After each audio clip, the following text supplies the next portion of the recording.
असंवैधानिक केपी ओलीको कदम मुर्दाबाद पार्टीको नारा यही हो। यो भन्दा दायाँ बायाँ न नेपाली कांग्रेसको निर्णय छ न कसैले निर्णय गराउन। को सक्कली को नक्कली थाहा छैन, तर हामीलाई सक्कली कम्युनिस्ट पनि चाहिएन, नक्कली कम्युनिस्ट पनि चाहिएन। हामीलाई तातेको कम्युनिस्ट पनि चाहिएन, हामीलाई सेलाएको कम्युनिस्ट पनि चाहिएन। हामीलाई गड्याङ गुडुङ गर्दै आउने उत्तौलो खरे जस्तो कम्युनिस्ट पनि चाहिएन। हामीलाई जमेर गनाएको पोखरी जस्तो गनाएको कम्युनिस्ट पनि चाहिएन। हामीलाई यो पनि चाहिएन, हामीलाई त्यो पनि चाहिएन। नेपाली जनता आफैले भन्छ। नेपाली कांग्रेस पार्टी हो जसको नेता बीपी कोइरालाले मोहन शमशेरको अगाडि उभिएर भन्नुभयो, जतिखेर मोहन शमशेरले भने तिमी बाहुनको छोरा भएर गद्दीमाथि आँखा लगाउने, बीपी कोइरालाले उभिएर भन्नुभयो महाराज पूर्वमा लेखेर शासन गर्ने दिन गए। त्यो पार्टीको कार्यकर्ता हो हामी। संसदको विघटन होइन, यो संविधानको विघटन। प्रधानमन्त्री केपी शर्मा ओलीले यो संविधानमा टेकेर घर बनाउने मौका पाउनुभयो। संविधान हामी सबैले हालेको जग हो, त्यो जगमा टेकेर घर बनाउनका निम्ति मौका पाउनुभयो। म त हेड मिस्त्री हो, मिस्त्रीहरूको नायक। मलाई 5 वर्षको निम्ति जिम्मा दिइयो, हातमा अस्त्र पनि दिइयो, तर शास्त्र नपढेकोले अस्त्र चलाउन जानेन। प्रधानमन्त्रीजी तपाईं नेपाली जनताको अवमूल्यन गर्दै हुनुहुन्छ, अहिलेको युगको अवमूल्यन गर्दै हुनुहुन्छ। केही वर्ष पछाडि जब तपाईं इतिहास बन्नुहुन्छ त्यो बेलामा नेपाली जनताले तपाईंलाई कसरी सम्झनेछन्। एक पटक आज राति बालुवाटारमा सुत्दै गर्दा आँखा चिम्म गरेर एक पटक सोच्नुहोस् तपाईंलाई कसरी सम्झनेछ।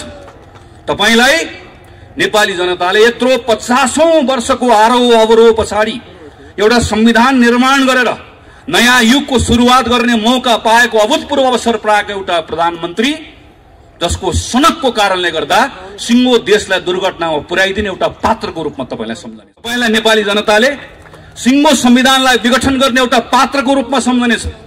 तपाईलाई नेपाली जनताले जनताको मतको अपमान गर्ने एउटा पात्रको रूपमा सम्झनेछ। नेपालको इतिहासको पानाहरू लेख्दै गर्दा जनताको अधिकारको लागि लड्ने पात्रहरूको पानामा प्रधानमन्त्री केपी शर्मा ओलीको नाम लेखिने छैन। तपाईलाई कसैले पनि त्यो पाना पल्टाएर त्यहाँभित्र तपाईको नाम खोजे भने कसैले भेट्ने छैन। तपाईको नाम कहाँ लेखिनेछ? तपाईको नाम नेपाली जनताको अधिकार खोज्ने शासकहरूको पंक्तिमा लेखिनेछ। त्यो बेलामा इतिहासले हामीलाई पनि प्रश्न गर्नेछ। त्यो बेलामा नेपाली कांग्रेस के गरिरहेको थियो भनेर प्रश्न गर्नेछ। त्यो बेलामा नेपाली कांग्रेसले भन्न पाउँछ प्रधानमन्त्री केपी शर्मा ओलीको कदमलाई असंवैधानिक कदम हो भनेर ढक्क उभिएर बसेको थियो भनेर भन्न पाउँछ। तर भन्न पाउने हक र अधिकारलाई हाम्रै केही साथीहरूले अल्मलाइदिनु भएको छ कि लड्डु कांग्रेसहरू मैदानमा आउनु भएको छ। यो हातमा पनि लड्डु, त्यो हातमा पनि लड्डु। लड्डु कांग्रेसहरूको कारणले गर्दा आज कांग्रेसमाथि नै प्रश्न उठेको छ। यो प्रश्नलाई पनि भोलि उठ्न नसक्ने गरिकन थेचारेर हामी अगाडि बढ्नुपर्ने छ। के एउटा चुनाव जित्ने वा हार्ने कुरा मात्रैका निम्ति नेपाली कांग्रेस पार्टी बनेको? आज खेल मैदानमा जाँदै गर्दा अर्कोपट्टिको मैदानमा भएका खेलाडीहरू आफै एकअर्कालाई हान्दैछन्, आफै एकअर्कालाई हान्दै गर्दा कोही लडेका छन्, ढलेका छन्। हामी यहाँ छौं भनेर लेखेर बस्नुभएका साथीहरूलाई नेपाली जनता आफैले प्रश्न गरिरहेका छन्। हिजो नेपाली कांग्रेसका साथीहरू संसदमा सडकमा राष्ट्रपति रानी जस्तो हुन खोजिबक्स्यो भनेर भन्दै गर्दा तपाईहरु कहाँ हुनुहुन्थ्यो? हिजो संसदमा उपसभामुख पनि चाहियो, होइन भने संवैधानिक परिषदमा प्रधानमन्त्रीले दादागिरी गर्नुहुन्छ भन्दै गर्दा तपाईहरु कहाँ हुनुहुन्थ्यो? हिजो निर्वाचन आयोगमा स्वतन्त्र मान्छे लिएर जाऊ भन्दै गर्दा तपाईहरु कहाँ हुनुहुन्थ्यो? आज चुनाव चिन्ह मलाई दियो, म यहाँ छु भन्दै गर्दा तपाईहरु कहाँ हुनुहुन्थ्यो भन्ने प्रश्न तपाई हामीले गर्नु पर्दैन, आम जनताले गरिरहेको प्रश्न छ। 2007 सालमा आएको परिवर्तन पश्चात केही वर्षको संक्रमण पछाडि जब 2015 सालमा निर्वाचन भयो, त्यो निर्वाचन पछाडि जतिखेर पहिलो जननिर्वाचित सरकार बन्यो, त्यो सरकारले आफ्नो कार्यकाल पूरा गर्न पाएको भए, दरबारले अनावश्यक महत्वाकांक्षा नराखेको भए आज सायद नेपालमा संवैधानिक राजतन्त्र पनि रहन्थ्यो होला। आज हामीसँग 60 वर्षको संसदीय प्रजातन्त्रको इतिहास हुन्थ्यो।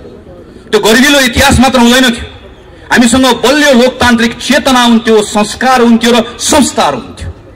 हामीसँग भर पर्ने अदालत हुन्थ्यो, हामीसँग राम्रा विश्वविद्यालयहरू हुन्थ्यो होला, हामीसँग लोकतान्त्रिक चेतना पनि हुन्थ्यो, त्यसलाई बोक्ने संस्थाहरू पनि हुन्थ्यो। दरबारको महत्वाकांक्षाले 30 वर्ष खेर गयो। अहिले पनि कहिलेकाहीँ साथीहरू कहीँ कहीँ आएको युवाहरू घुमेको देख्छु, राजा आऊ देश बचाऊ, राजा आऊ देश बचाऊ भनेर भनेको देख्छु। 30 वर्ष दरबारले यही ठाउँबाट एकल शासन गर्ने मौका पायो। दरबारका विरुद्ध जो बोल्थ्यो उसलाई अराष्ट्रिय करार गरिन्थ्यो। हाम्रा कैयन साथीहरू मारिए। प्रतिपक्षविहीन राजनीति, 30 वर्षको स्थिरता। तर 30 वर्षपछि नेपालको अवस्था के रह्यो? नेपाल 2046 सालमा जनआन्दोलन हुँदै गर्दा नेपाल संसारकै सबैभन्दा गरिब देशमध्ये, संसारकै सबैभन्दा बढी विदेशी ऋण बोकेको देशमध्येको एउटा देश थियो। तब न जनता सडकमा ओर्लिए, तब न फेरि परिवर्तनको उद्घोष भयो। 46 साल पछाडि फेरि एउटा अवसर नेपालले पायो। गल्ती हामीले पनि गर्यौं, हामी पनि चुक्यौं। दरबारको फेरि षड्यन्त्र, माओवादीको अनावश्यक युद्धको दुस्साहस, यसले फेरि अर्को 10 वर्ष खेर गयो।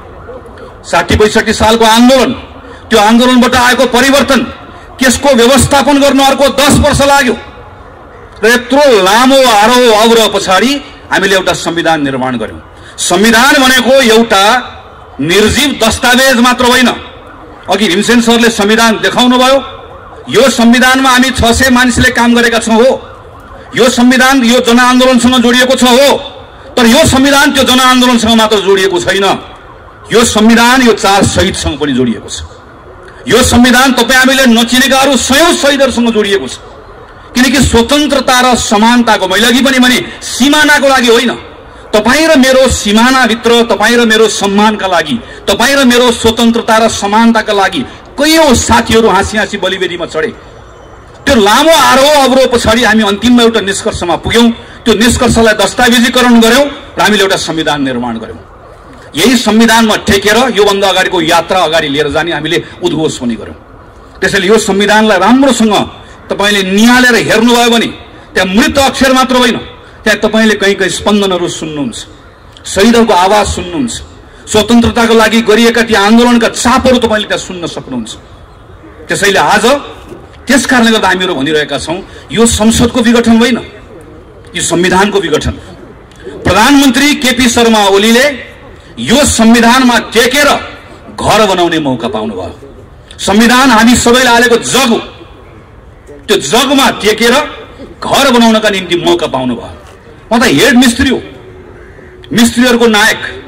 मलाई 5 वर्षको निम्ति जिम्मा दिइयो, हातमा अस्त्र पनि दिइयो। तर शास्त्र नपढेकोले अस्त्र चलाउन जानेन, ढङ्ग पुर्याएन, घर बनाउन जानेन, घर बनाउन सकेन।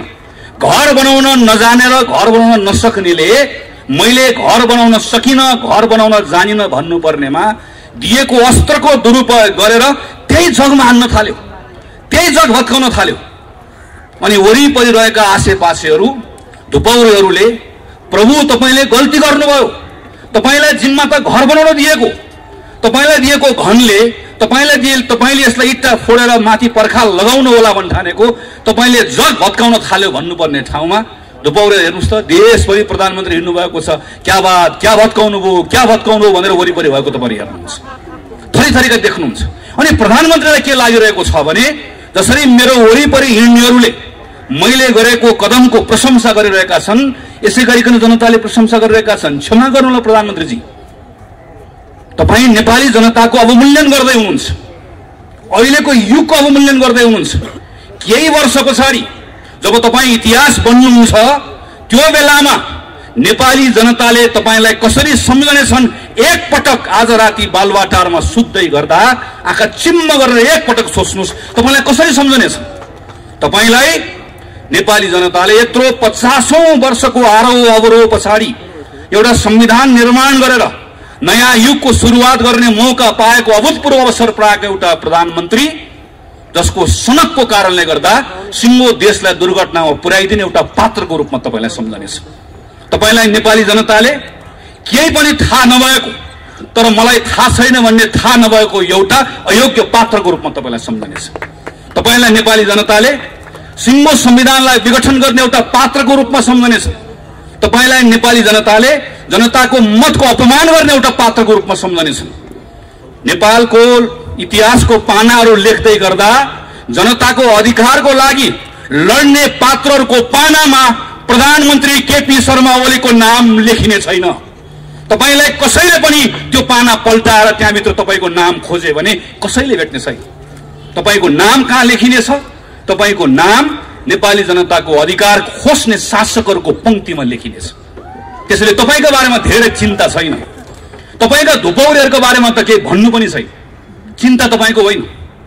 प्रश्न तपाईलाई मात्र होइन, प्रश्न भोलि हामीलाई पनि हुन्छ। चिन्ता आज आफ्नै गर्नुपर्ने बेला आएको छ। त्यो बेलामा इतिहासले हामीलाई पनि प्रश्न गर्नेछ। त्यो बेलामा नेपाली कांग्रेस के गरिरहेको थियो भनेर प्रश्न गर्नेछ।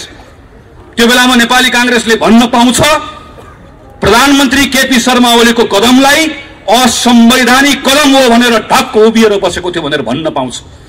तर भन्न पाउने हक र अधिकारलाई हाम्रै केही साथीहरूले अल्मलाइदिनु भएको छ कि लड्डु कांग्रेसहरू मैदानमा आउनु भएको छ। यो हातमा पनि लड्डु, त्यो हातमा पनि लड्डु। लड्डु कांग्रेसहरूको कारणले गर्दा आज कांग्रेसमाथि नै प्रश्न उठेको छ। यो प्रश्नलाई पनि भोलि उठ्न नसक्ने गरिकन थेचारेर हामी अगाडि बढ्नुपर्नेछ। यो नेपाली कांग्रेस पार्टी हो जसको नेता बीपी कोइरालाले मोहन शमशेरको अगाडि उभिएर भन्नुभयो, जतिखेर मोहन शमशेरले भने तिमी बाहुनको छोरा भएर गद्दीमाथि आँखा लगाउने, बीपी कोइरालाले उभिएर भन्नुभयो महाराज पूर्वमा लेखेर शासन गर्ने दिन गए। त्यो पार्टीको कार्यकर्ता हो हामी। 30 वर्ष पञ्चायतमा दुर्गानन्द झादेखि योगेन्द्रमान शेरचनसम्म एकचोटि निवेदन लेखेको भए, एकचोटि लेखेको भए मन्त्री प्रधानमन्त्री हुन पाउँथे। झुन्डिए, गोली खाए, मन्त्री प्रधानमन्त्री बन्न कोही पनि तयार भएन। एउटा चुनावको हिसाब किताब गरेर बस्छौं हामी। चुनाव जित्ने कुरा एउटा राजनीतिक दलले सोच्नु हुँदैन होइन। तर के एउटा चुनाव जित्ने वा हार्ने कुरा मात्रैका निम्ति नेपाली कांग्रेस पार्टी बनेको? आज खेल मैदानमा जाँदै गर्दा अर्कोपट्टिको मैदानमा भएका खेलाडीहरू आफै एकअर्कालाई हान्दैछ। आफै एकअर्कालाई हान्दै गर्दा कोही लडेका छन्, ढलेका छन्। गोल हान्न सजिलो हुन्छ भन्ने तपाईलाई पनि लागेको छ, मलाई पनि लागेको छ। तर गोल हान्न सजिलो हुन्छ भन्ने लाग्दै गर्दा यति त ध्यान पुर्याउँ, खेल मैदान रहेन गोल हान्नुला। खेल मैदानै रहेन भने गोल कहाँ गएर हान्ने हो? अनि त्यो खेल मैदान राख्ने पद्धतिका निम्ति लडेर आएको कांग्रेस होइन यो। त्यसैले आजको दिन नेपाली कांग्रेसको प्रत्येक साथीले आफैलाई प्रश्न गर्नुपर्छ यदि कोही अलमलमा छ भने, तपाई निर्वाचनको पक्षमा कि संसद पुनर्स्थापनाको पक्षमा? गलत प्रश्न। तपाई संविधानको पक्षमा हो कि होइन? प्रश्न यो। तपाई संविधानको पक्षमा हो भने तपाई जनताको पक्षमा हो कि होइन? तपाई न्यायको पक्षमा हो कि होइन? तपाई आज न्यायको पक्षमा हो कि अन्यायको पक्षमा हो? तपाई आज संविधान र जनताको पक्षमा हो कि यो संविधानलाई विघटन गर्ने तत्त्वहरूको पक्षमा हो? प्रश्न यो। यो प्रश्नमा नेपाली कांग्रेस पार्टीले स्पष्ट निर्णय गरेर आफूलाई उभ्याएको छ। यो निर्णयलाई आजको दिनमा कतिपय ठाउँमा साथीहरू अल्मलिनु भएको छ, कतिपय अभिव्यक्तिहरूले अल्मलिनु भएको छ। म तमाम साथीहरूलाई आग्रह गर्छु, पार्टीको जुनसुकै तहको नेता होस्, पार्टीको निर्णयले बाँधिएको छ र पार्टीको निर्णय यही हो। पुष 5 गते प्रधानमन्त्री केपी शर्मा ओलीले गर्नुभएको काम असंवैधानिक हो। असंवैधानिक केपी ओलीको कदम मुर्दाबाद पार्टीको नारा यही हो। यो भन्दा दायाँ बायाँ न नेपाली कांग्रेसको निर्णय छ न कसैले निर्णय गराउन पाउँछ। प्रश्न कांग्रेसले मात्र होइन, प्रश्न अदालतलाई पनि आउँछ। केही साथीहरू के भन्नुहुन्छ भने अदालतको बारेमा बोल्नु हुँदैन। म फेरि भन्छु, बीपी कोइरालाको पार्टीको कार्यकर्ता हो हामीहरू। यही बीपी कोइराला हो जसले सर्वोच्च अदालततर्फ हेरेर भन्नुभयो यो अदालत हो श्रीमान, न्यायको 4 किल्लाभित्र न्यायको हत्या नहोस्, दायाँ नहेर्नुहोस्, बायाँ नहेर्नुहोस्, वर नहेर्नुहोस्, पर नहेर्नुहोस्, न्याय गर्नुहोस्, विवेक पुर्याउनुहोस्। अदालततर्फ हेरेर पञ्चायतको बेलामा फाँसी मुद्दा लागेको बेलामा बोलेका बीपीका कार्यकर्ताहरू आज रामशाह पद देखेर पर भागेर अदालतको बारेमा बोल्दैनौ भनेर भन्छ भने ती कायरहरू मात्र हुन सक्दछ। अदालतको बारेमा कांग्रेसले बोल्दैन भन्ने भ्रम नराखौं। अदालतमा भइरहेको विषयका बारेमा कांग्रेस त बोलिसक्यो र कांग्रेस बोलेर भनिसक्यो पुष 5 गतेको कदम असंवैधानिक हो।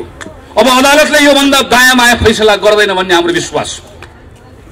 अदालतले गर्न सक्दैन, अदालतले गर्नु हुँदैन भन्ने हाम्रो मान्यता हो। अदालत प्रतिको प्रचुर विश्वास हो र विश्वासको आधार छ। अघि साथीहरूले चर्चा गरिसक्नु भयो। यही संविधान सभामा हामीहरू काम गर्दै गर्दा आदरणीय नेता कृष्ण प्रसाद सिटौलाको नेतृत्वमा मस्यौदा समितिभित्र काम गर्दै गर्दा त्यही संविधान सभाबाट लेखिने संविधानमा भएको नेपालका कम्युनिस्ट पार्टीका साथीहरूको प्रस्ताव थियो अदालतलाई संसद मातहत राख्नुपर्छ। प्रस्ताव थियो एउटा संसदीय समितिले अदालतलाई हेर्नुपर्छ। हामीले भने हुँदैन, अदालतको स्वतन्त्रताको पक्षमा हामी रोप्यौं। यही संसदले अदालतको सम्मान राख्यो। अब हामी चाहन्छौं अदालतले संसदको सम्मान राखोस्। श्रीमानहरुलाई हामीहरू भन्न चाहन्छौं, तपाईहरु संविधान पल्टाएर हेरिराख्नु भएको छ, हेर्ने त्यही नै हो। संविधानको अक्षरहरू पढिराख्नु भएको छ, धाराहरू पढिराख्नु भएको छ, पढ्ने त्यही नै हो। तर संविधानको धाराहरू, त्यो अक्षरहरू शून्यबाट आएका होइनन्। त्यसको सृजना कहाँबाट भयो, त्यो कहाँबाट आयो, कहाँबाट जन्मियो? त्यही संविधान सभाबाट जन्मियो। त्यो दुईटा संविधान सभामा काम गरेर आएको सदस्य हुँ म। पहिलो संविधान सभाको एउटा एउटा छलफल तिथि मिथि याद छ। म सुभाष नेमाङको कोठाभित्र भएका छलफलहरू अहिले पनि सम्झिरहेको छु। पहिलो संविधान सभाबाट संविधान बनेको भए आज नेपालमा संसदीय व्यवस्था रहने संविधानै बन्दैन थियो। त्यो यात्रा पार गरेर हामीहरू दोस्रो संविधान सभामा आयौं। एकातिर हामीलाई प्रत्यक्ष निर्वाचित कार्यकारी जस्तो भइदियोस् भन्ने चाहना, अर्कोतिर स्थिरता भइदियोस् भन्ने चाहना, तर अर्कोतिर संसदीय व्यवस्था पनि रहिदियोस्, नत्र भए नेपालको विविधताको प्रतिनिधित्व हुन सक्दैन भन्ने यथार्थको बोध। त्यसका बीचमा हामीले एउटा निर्णय गर्यौं, हामी संसदीय व्यवस्था राख्छौं, तर यस्तो संसदीय व्यवस्था राख्छौं जसमा हुने व्यवस्था न भूत हो न भविष्य। संसारको कुनै पनि देशको संविधानमा नभएको व्यवस्था तपाई हाम्रो संविधानमा हामीले राखेका छौं। एउटा संविधान कसैले मलाई बताइदियोस् जसमा संसदीय व्यवस्था वा संसदबाट निर्वाचित भएको प्रधानमन्त्रीलाई 2 वर्ष अविश्वासको प्रस्ताव राख्न नपाउने कुनै एउटा संविधान छ? 2 वर्ष अविश्वासको प्रस्तावको बारेमा जब प्रधानमन्त्री निर्धक्क भएर बस्नुभयो त्यो बेलामा नेपालको संविधान सिरानी राख्ने, अनि आज जब यो संविधानले तपाईलाई विघटन गर्न दिएन अनि त्यो बेलामा भारतको संविधानले यसो भन्छ, बेलायतको संविधानले यसो भन्छ, त्यसो भए भारत जानुस्, त्यसो भए बेलायत जानुस्।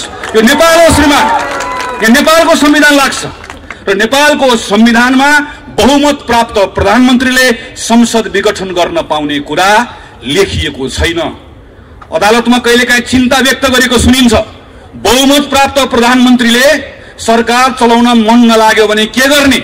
हामीले श्रीमानलाई भनेका छौं त्यसो भए बहुमत प्राप्त प्रधानमन्त्री खुरुक्क घर जाने, घर बस्न मन नलागे वन जाने। त्यो भन्दा बाहेक यो संविधानले बाटो देखाउँदैन। यो संविधानको धारा 76 मा छलफल भइरहेको छ। धारा 76 लेख्ने संविधानको मस्यौदा समितिको संयोजक यही हुनुहुन्छ, म त्यसको सदस्य। सम्माननीय अदालतका श्रीमानहरुलाई हामी भन्न चाहन्छौं, हामी जनताका प्रतिनिधि हौं। नजानेर नबुझेर धारा 1, 2, 3, 4, 5, 6, 7 लेखेको होइन। बहुमत प्राप्त प्रधानमन्त्रीले संसद भङ्ग गर्न पाउँछ भनेको भए, गर्न पाउँछ भन्ने लेख्नुपर्छ भनेको भए लेख्न नआउने हो, पढ्न नआउने हो। सरासर 2047 सालको संविधानको धारा 53 जस्तो बहुमत प्राप्त प्रधानमन्त्रीले संसद भङ्ग गर्न पाउने छ भनेर लेखिहाल्थ्यो। बहुमत प्राप्त प्रधानमन्त्रीले गर्न पाउँदैन भनेरै त्यस कारणले गर्दा गर्न नपाइने व्यवस्था गरेको। यति कुरा प्रष्टसँग लेख्दै गर्दाखेरि पनि संविधानको व्याख्या गर्दै गर्दा तलमाथि हुन्छ भने प्रश्न उठ्छ श्रीमान, प्रश्न उठ्छ, जवाफ दिनुपर्ने हुन्छ। किनकि अदालतले पनि लेखेको कुरा व्याख्या गर्ने हो, काल्पनिक कुरा अदालतले पनि थप्न पाउँदैन। यो संविधानमा थपघट गर्न पाउने अधिकार अदालतले पनि छैन, लेखेको कुराको व्याख्या गर्ने मात्रै हो। यति मात्र होइन, तपाई प्रत्येक नेपाली नागरिकले यो कुरा मनन गर्नुपर्छ। प्रधानमन्त्री केपी शर्मा ओलीको विघटनको यो प्रस्ताव सदर हुने हो भने यो भन्दा ठूलो लोकतन्त्रमा जनताको निर्वाचनको अर्को अपमान हुन सक्दैन। हाम्रो संविधानमा त लेखिएको छैन। कहिलेकाहीँ के कुरा गरिन्छ भने संसारको विभिन्न संविधानमा भएको व्यवस्थाको कुरा गरिन्छ, संसदीय व्यवस्थाको कुरा गरिन्छ। हाम्रो संविधानमा नलेखेको तर संसदीय परम्पराको कसैले बहस गर्छ भने पनि एकपटक पल्टाएर हेरौं। एउटा संसद विघटन गरेको घटना कसैले मलाई बताइदियोस् जहाँको प्रधानमन्त्रीले के भन्छ भने यो संसदमा सम्पूर्ण रूपमा मेरो बहुमत थियो, संसदमा मलाई केही पनि समस्या भएको थिएन, तर राति सुतेको बिहान उठ्दै गर्दा भङ्ग गर्न मन लाग्यो, मैले भङ्ग गरिदिएँ।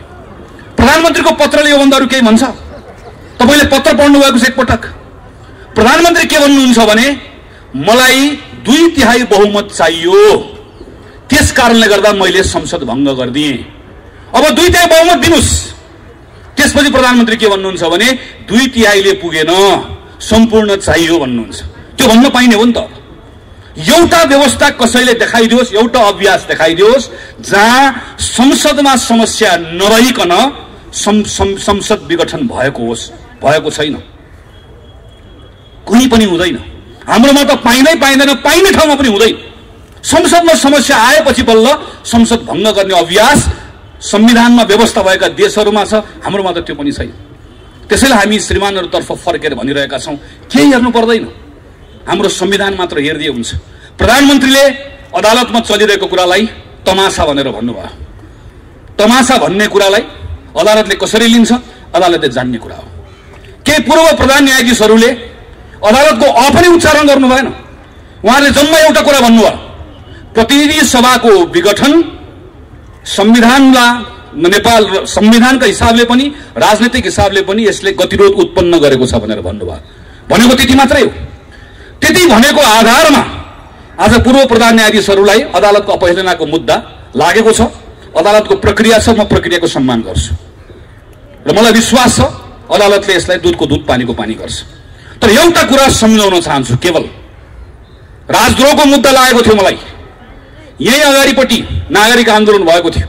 देवेन्द्रराज पाण्डे र कृष्ण पारीले नेतृत्व गर्नुभएको नागरिक आन्दोलनमा यहाँ नारा लगाएको बहानामा राजद्रोहको मुद्दा लागेर हिरासतमा थिए। म माथिको मुद्दामाथि बहस चलिरहेको थियो विशेष अदालतमा। विशेष अदालतमा बहस चल्दै गर्दा थुप्रै युवा साथीहरू अदालतमा आउनुभयो। अदालतको परिसरमा छिर्नुभयो, तलबाट नारा लाग्न थाल्यो, ज्ञाने चोर देश छोड।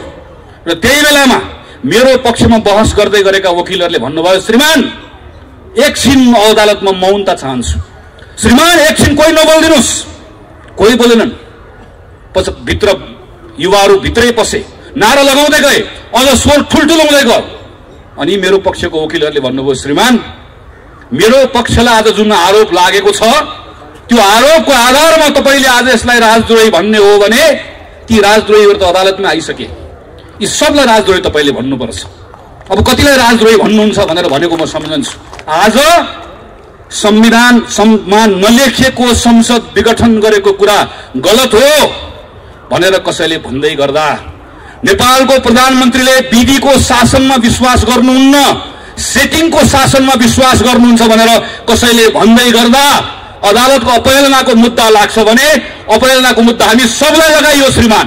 हामी सबैले त्यो मुद्दा खेप्न तयार छौँ। न्यायको पक्षमा बोल्दै गर्दा अदालतको अपमान हुँदैन। हामी अदालतको मान बढाउन चाहन्छौँ, अदालतको शान बढाउन चाहन्छौँ। सर्वोच्च अदालत भन्ने नाम संविधानले दिएको, तर सर्वोच्च अदालतप्रतिको सर्वोच्च विश्वास अदालतले आर्जन गर्नुपर्छ, न्यायबाट आर्जन गर्नुपर्छ, फैसलाबाट आर्जन गर्नुपर्छ, न्याय गरेको देखिनुपर्छ।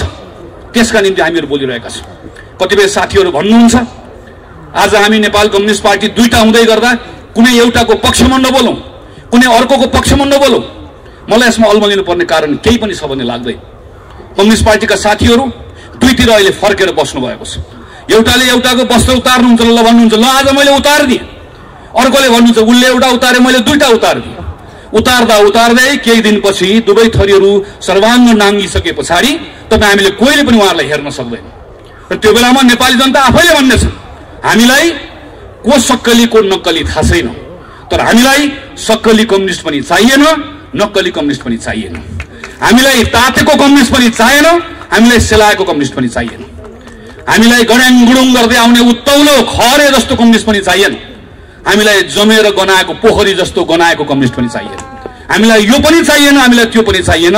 नेपाली जनता आफैले भन्नेछन्। हामी यहाँ छौँ भनेर लेखेर बस्नुभएका साथीहरूलाई नेपाली जनता आफैले प्रश्न गरिरहेका छन्।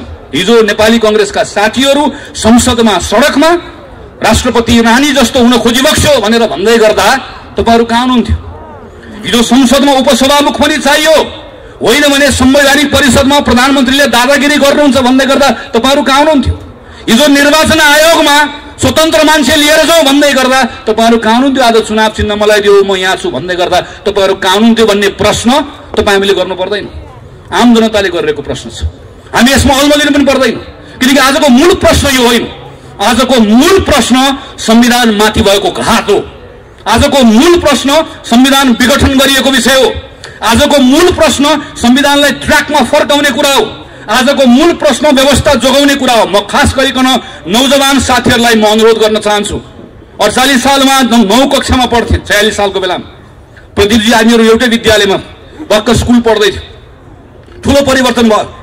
परिवर्तनपछि सब ठिकठाक हुन्छ भन्ने लाग्यो। धेरै कुरा भनेको जस्तो भएन। माओवादी आयो, बन्दुक बोकेर आयो, व्यवस्था बदल्छु भनेर आयो, दरबार आयो, व्यवस्था बदल्छु भनेर आयो। त्यो बेलाका युवाहरूको त्यो क्षणिक आवेगमा, क्षणिक नैराश्यतालाई त्यसको दुरुपयोग गरेर अनेकन शक्तिहरू आयो। तर त्यसले हाम्रो पुस्ता खायो, हाम्रो एउटा जेनेरेसन गयो। यो बेलामा तपाईको रिस पार्टीसँग हुन सक्छ, तपाईको रिस नेतासँग हुन सक्छ। रिस उठ्यो पार्टी फेर्दिनुस्, रिस उठ्यो नेता बदल्नुस्, तर पद्धति बदल्ने कुरामा साथ कसैले पनि नदिनुस्। यो पद्धति बदलले भत्काउने कुरा फेरि एकपटक सुरु भयो भने अर्को 20 वर्ष जान्छ। लेखेर राख्नुस्, गनेर राख्नुस्। तपाईलाई मन परेन मूर्ख शासक बदल्दिनुस्, तर मूर्ख शासकको हुकुमले चल्ने पद्धतिले नेपालको हित हुँदो रहेछ भन्ने कुरा इतिहासले बताएको छ, पटक पटक प्रमाणित भएको छ। त्यसैले यो बेलामा कोही प्रतिको माया राख्नु पर्दैन, कोही प्रतिको दुराग्रह पनि राख्नु पर्दैन। तपाई कांग्रेस हुनै पर्दैन। कांग्रेस हुने, कांग्रेसलाई मत हाल्ने कुरा आउँछ त्यो दिन गर्नु होला। यो पटक तपाई एउटा नेपाली नागरिक भएर सोच्ने हो। तपाईले यो पटक तपाईले नेपालको भविष्यका बारेमा सोच्ने हो। यो बेलामा तपाई बोल्ने जसरी गंगालाल 22 वर्षको उमेरमा एउटा युवक भोलि गएर तपाई र मैले उज्यालो देख्न पाउला कि नपाउला भनेर बोले मात्र बिना गोली खाए। तपाई आज तपाईका लागि, तपाईको भविष्यका लागि, हाम्रो देशका लागि, हाम्रो भविष्यका लागि बोल्न तयार हो कि होइन? बाहिर मैदानमा आउन तयार हो कि होइन? त्यसैले म एउटै कुरा भनेर आग्रह गरेर टुङ्ग्याउन चाहन्छु। विनोद विक्रम केसी, कवि विनोद विक्रम केसीको कवितालाई थोरै मैले आफ्नो हिसाबले बनाएको छु। टाउकोमा लाठी खान तयार रहनुस्, टाउकोमा लाठी खान तयार रहनुस्, ढाडमा बुट खान तयार राख्नुस्। टाउकोमा लाठी खान तयार रहनुस्, ढाडमा बुट खान तयार रहनुस्, छातीमा गोली खान तयार रहनुस्, मस्तिष्कलाई जेलको हावा खान तयार राख्नुस्, मनलाई मृत्युलाई मै खानको लागि तयार राख्नुस्, मनलाई मृत्युलाई मै खानको लागि तयार राख्नुस्। नत्र तानाशाहसँग हार खाएर इतिहासको गाली खान तयार रहनुस्। इतिहासको गाली खाने हो वा लड्ने हो आफ्नो हकका लागि, आफ्नो अधिकारका लागि। आज शहीद दिवसमा त्यही भएर मैदानमा आएको। संकल्प गर्ने हो कि होइन? बोल्ने हो कि होइन? लड्ने हो कि होइन? डट्ने हो कि होइन? त्यही साहसका साथ, संकल्पका साथ देशभरिका साथीहरू उठ्नुहुन्छ भन्ने विश्वास गर्दै मेरो कुरा टुङ्ग्याउँछु। धन्यवाद, नमस्कार, जय नेपाल।